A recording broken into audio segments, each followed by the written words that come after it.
What happens when interest rates rise? When interest rates rise, it tends to have a negative effect both on businesses and the stock market, and here's why. When someone like Jerome Powell or the US Federal Reserve decide to raise interest rates, or any country around the world does, it immediately makes borrowing more expensive for companies, and they usually transfer those costs on to consumers, meaning that consumers can no longer buy as many products as they would before, and that means overall cash flow and income for companies decides to decline.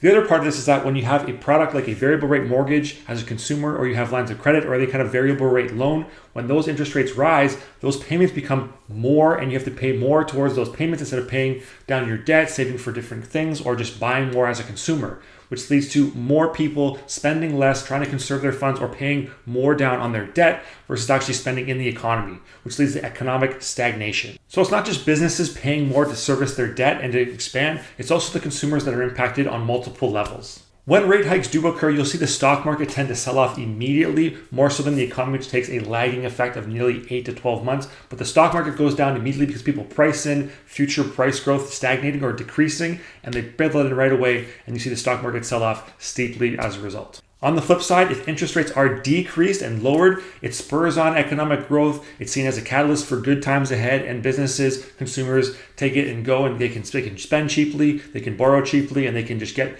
more for the bang for their buck because rates are cheaper and the overall economy is in a better place when interest rates are lower. So that's the basics why interest rates affect the stock market and consumerism and the economy. If you guys want to know when the next rate hikes are going to be and the rest for 2022, make sure you check out this video right here. Thanks for watching. Consider subscribing to the channel, and I'll see you on the next one.